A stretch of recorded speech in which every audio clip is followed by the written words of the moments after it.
Good morning all dear student. आज हम लोग भारती भवन का क्लास 10th का पहला चैप्टर प्रकाश का प्रवर्तन पढ़ेंगे।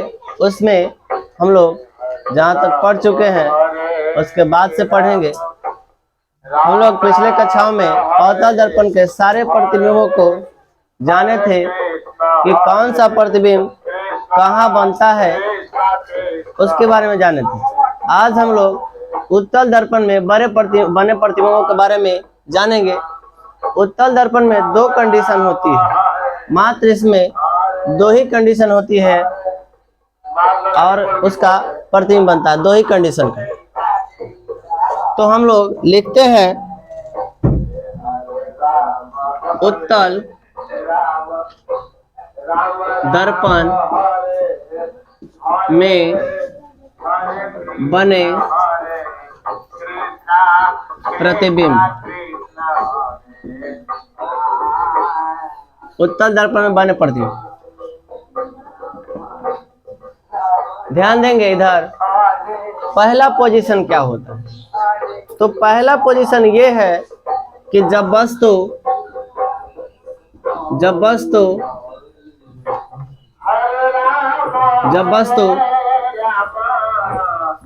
अनंत पर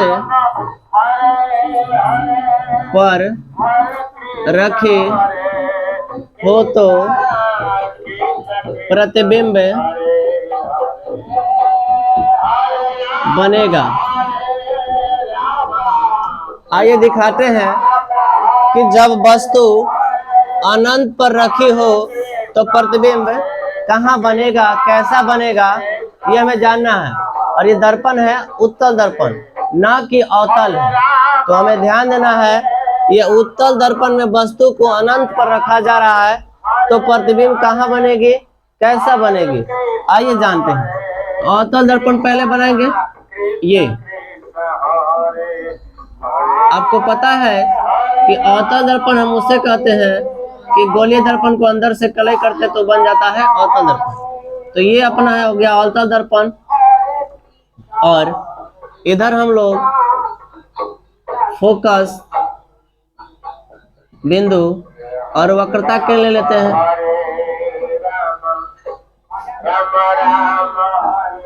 और ये अनंत का क्षेत्र है। अब हम लोग करते क्या है कि अनंत पे वस्तु को रखते हैं। तो अनंत ये है तो यहाँ रखते हैं वस्तु को। रखा हमने, रखने के बाद लाइट मारी जाती है। तो एक मुख्य अक्ष के समांतर लाइट मारते हैं। तो ऐसे मैंने मारा प्रकाश मुख्य अक्ष के समांतर। तो आप देखेंगे कि दर्पण पर ये टकराएगा और जैसे ही दर्पण पर टकराएगा, टकरा कर ऐसे निकल जाएगी। लेकिन निकलता है तो इधर, लेकिन इसको माना जाता है कि प्रतिबिंब यहां से होकर ऐसे जा रही है, फोकस से होकर। यानी इसमें जबरदस्ती बोला जाता है, जबरदस्ती बोल सकते हैं, चाहे एज्यूम किया जाता है, माना जाता है कि अब प्रकाश की किरणें यहाँ से होकर जा रही है, प्रकाश की किरणें यहाँ से होकर जा रही है। अब देखिए, एक तो ऊपर से मारे, अब नीचे से मारेंगे। तो यहाँ से मारेंगे तो फिर ये दर्पण पे टकराएगी। दर्पण पे टकराया और टकराने के बाद फिर ये ऐसे रिटर्न होता है, लेकिन यहाँ से ये गुजरेगा, फिर ये फोकस से होकर गुजरेगा। क्योंकि देखिए, इसको हमें पिछली कक्षा में पढ़े थे कि जब प्रकाश की किरणें मुख्य अक्ष के समांतर जाती है तो वो दर्पण से टकराने के बाद फोकस से होकर ही गुजरती है। ये बात हम पहले से जानते हैं, इसलिए ऐसा किया जाता है। तो जब ये मुख्य अक्ष के समांतर से है, टकराया दर्पण पे, तो टकराने के बाद ये फोकस से होकर ही जाएगी। तो देखिए, ये प्रकाश की किरणें, ये वाला और ये लाइन, ये दोनों टकराई जाकर फोकस पे। अगर जब फोकस पे टकराए तो इसका अर्थ है कि इमेज यहीं पे बना, फोटो यहीं पे बना, यानी प्रतिबिंब यहीं पे बना। तो हम बोल सकते हैं, अब मेरा ये चित्र बन चुका है अब ये कंडीशन जो होती है लिख देंगे कि जब वस्तु अनंत पर है तो प्रतिबिंब फोकस पर बनेगा, फोकस बिंदु पर। प्रतिबिंब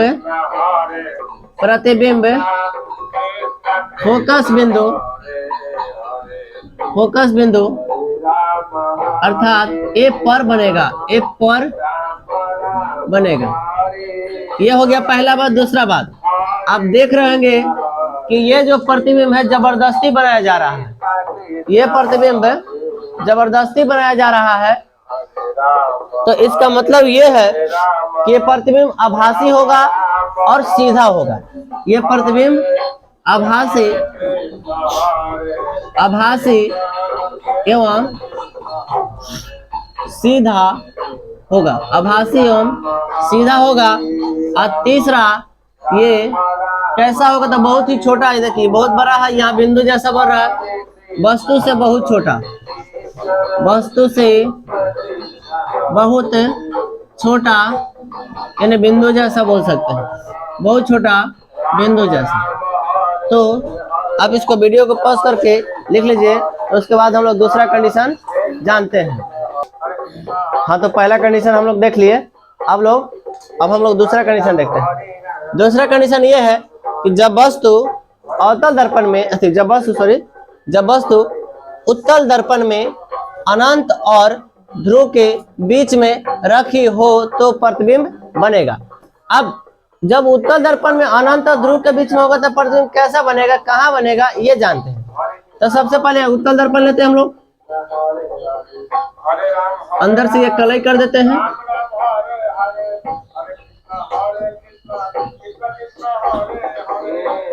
ये मुख्य अक्ष लिया हमने, एफ सी, यहाँ पे हो गया पी, ये हो गया अनंत। हम लोग अनंत और ध्रुव के बीच में वस्तु को रख रहे हैं, यहाँ पे रख दिया। रखने के बाद हमें लाइट मारनी है। सबसे पहले मुख्य अक्ष के समांतर ये लाइट मारे हमने, ये प्रकाश की किरण हमने खींचा। अब ये प्रकाश की किरण दर्पण पर टकराएगा तो ये इधर से रिटर्न हो जाता है, लेकिन ये यहाँ से दिखाया जाता है कि ये फोकस से होकर गुजर रहा है, क्योंकि हम इसका नियम पढ़े हैं कि जब प्रकाश की किरण मुख्य अक्ष के समांतर जाती है तो फोकस से होकर गुजरती है। गुजर गए। अब देखिए, अब हमें लाइट मारना है कैसे, तो यहाँ से वक्रता केंद्र से होकर, तो यहाँ से जब ये जाएगी प्रकाश की किरणें ऐसे,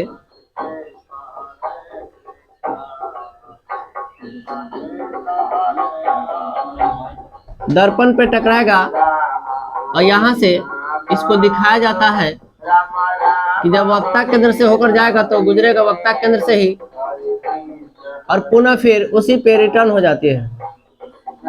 तो दोनों ये कटा यहाँ पे, ये प्रकाश की किरण और ये प्रकाश की किरण जो कट रही है वो यहाँ पे कट रही है, इसलिए इसका इमेज यानी फोटो यहीं पे बनेगी। फोटो यहाँ पे बन चुका है। तो जब हम प्रतिबिंब वस्तु को अनंत और ध्रुव के बीच में रखा तो इसका जो प्रतिबिंब बन रहा है वो ध्रुव और फोकस के बीच बन रही है। आज जैसा फोटो था, मैंने जैसा वस्तु था वैसा ही फोटो बन रहा है, सीधा बन रहा है, वस्तु से छोटा बन रहा है, सीधा बन रहा है, वस्तु से छोटा बन रहा है। बस हो गया, लिख देंगे पहला नंबर कि प्रतिबिंब ध्रुव और प्रतिबिंब ध्रुव पे और फोकस बिंदु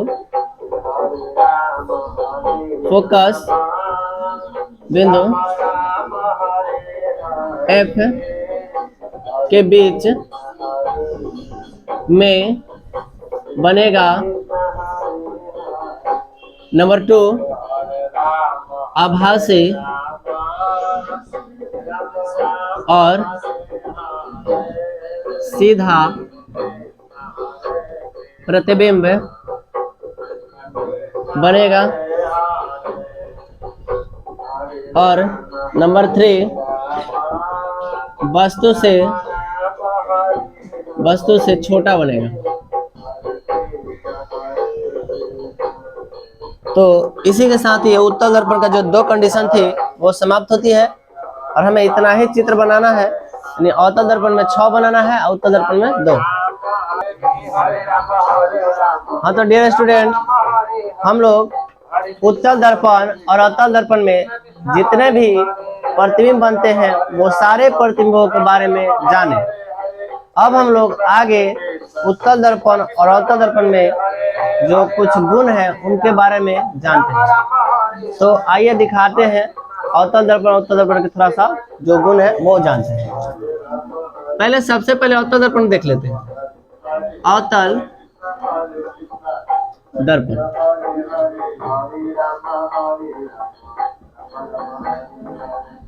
इसको हम लोग इंग्लिश से बोलते हैं कॉनकेव मिरर। देखो,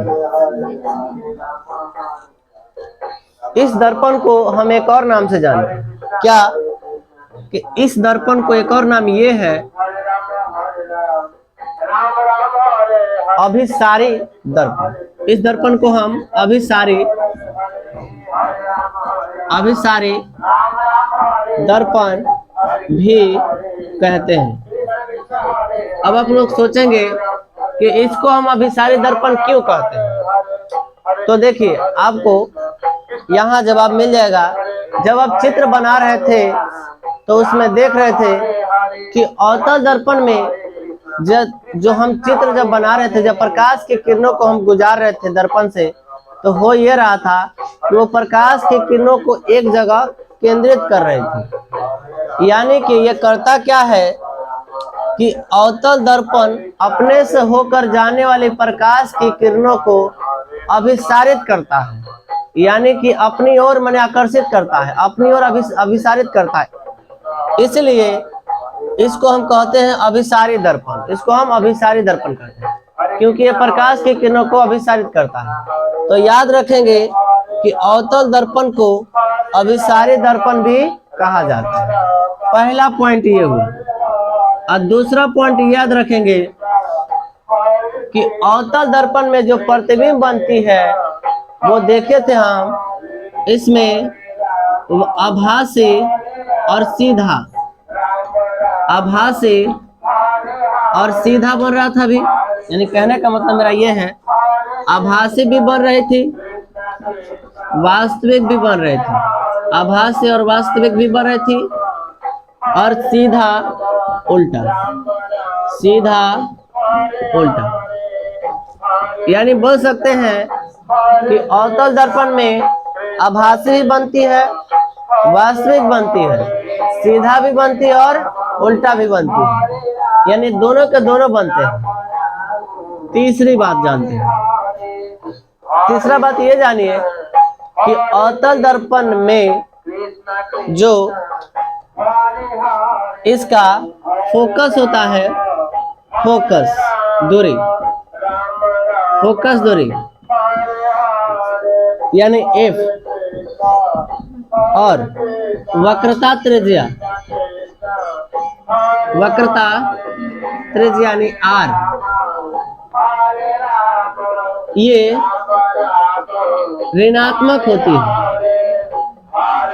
ये जो होता है इनका ऋणात्मक होता है, यानी बोल सकते हैं माइनस होता है। तो हमें याद रखना है कि अवतल दर्पण का फोकस दूरी और वक्रता त्रिज्या ये दोनों को दोनों ऋणात्मक होती है, ये दोनों को दोनों ऋणात्मक होती है। अब देखिए इसमें इतना जाने और आगे हम ये जानेंगे उत्तल दर्पण में थोड़ा सा। उत्तल दर्पण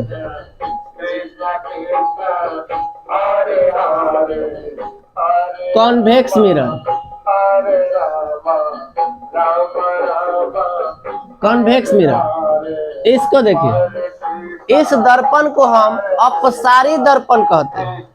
इस दर्पण को हम अपसारी दर्पण कहते हैं। इसे अपसारी अपसारी दर्पण भी कहते हैं।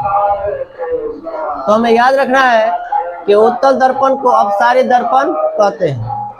अब क्यों कहते हैं ये भी जान लेते हैं। आप अभी अभी देखे हैं कि उत्तल दर्पण कर क्या रहा था कि जितने भी प्रकाश की किरणें आ रही थी उनको ये डाइवर्ट कर दे रहा था, यानी कि अपसारित कर दे रहा था। जैसे देखिए, ये प्रकाश की किरणें ऐसे गया था, तो ये प्रकाश की किरणें ऐसे, यानी ऐसे चला गया था। इसका मतलब ये है कि उत्तल दर्पण जो है प्रकाश की किरणों को अपसारित करता है, यानी फैलाता है।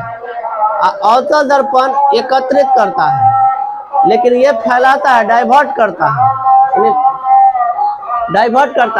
यानी प्रकाश की किरणों को अपसारित करता है। इसलिए इस दर्पण को, उत्तल दर्पण को अपसारी दर्पण भी कहते हैं। दूसरा बात, इसमें प्रतिबिंब कैसा बनता है? तो आभासी या सीधा, अब वस्तु से छोटा, इसके अलावा कोई नहीं। इसमें आभासी, सीधा, आभासी, सीधा और वस्तु से छोटा, वस्तु से छोटा। हमें याद रखना है कि उत्तल दर्पण जो है आभासी, सीधा और वस्तु से छोटा, हमेशा यही तीन प्रतिबिंब बनाते हैं, तीन टाइप का। जब भी प्रतिबिंब बनाएगा आभासी होगा, सीधा होगा और वस्तु से छोटा होगा। याद रखना है, एग्जाम में क्वेश्चन आएगा, पूछेगा कि बताइए उत्तल दर्पण में प्रतिबिंब सदैव कैसा बनता है? तो आभासी बनती है, सीधा बनती है और वस्तु से छोटा बनती है। तो आगे बढ़ते हैं अब पॉइंट नंबर 3। पॉइंट नंबर इसका 3 ये है कि इसका फोकस दूरी और वक्रता त्रिज्या दोनों के दोनों धनात्मक होती है, यानी कि फोकस दूरी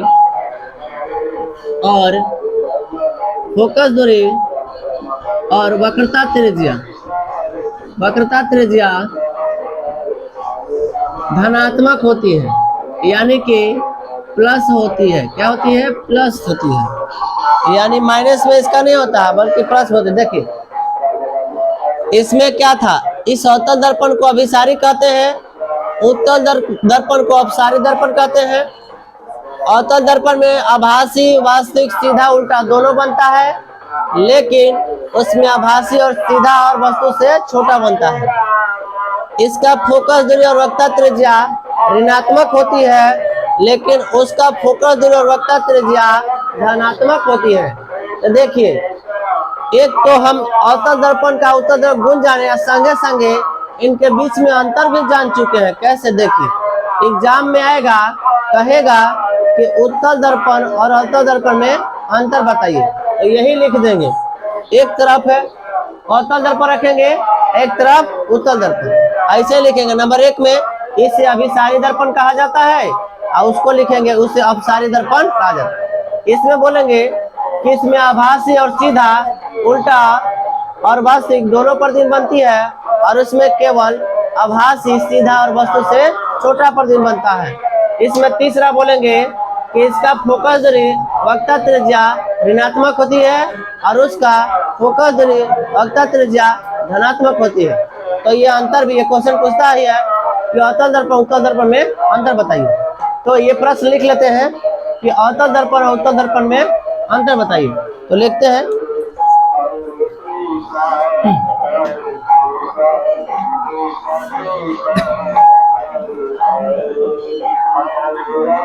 इसे अभिसारी दर्पण कहते हैं। इसमें नंबर 1 इसे अपसारी दर्पण कहते हैं। नंबर 2 इसमें आभासी और वास्तविक दोनों प्रतिबिंब बनते हैं। नंबर 2,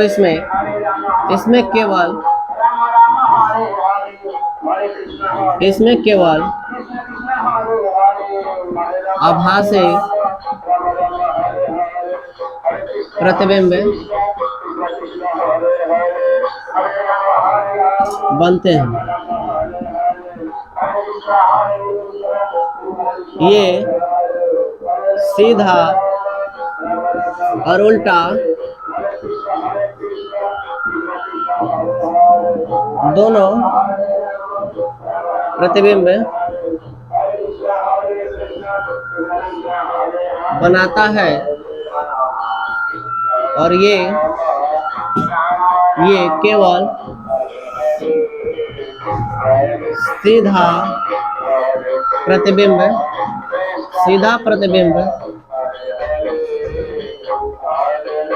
बनाता है। नंबर 4, इसकी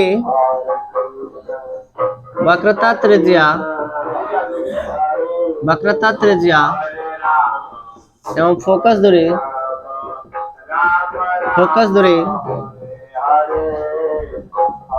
दोनों ऋणात्मक होती है। नंबर 4, इसकी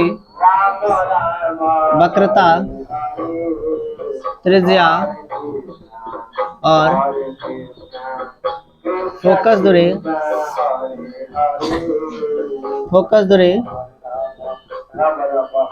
धनात्मक होती है। तो डियर स्टूडेंट, इसको नोट कर लीजिए और आज के लिए इतना ही रखते हैं। और जो भी नए स्टूडेंट देख रहे हैं इस वीडियो को, अगर चाहते हैं कि इस प्रकार का मेरा वीडियो आपको रोज मिले तो आप मेरे चैनल को सब्सक्राइब कर लीजिए एंड बेल आइकन को दबा लीजिए ताकि जैसे वीडियो डाले तो आपको नोटिफिकेशन सबसे पहले मिले। तो थैंक यू।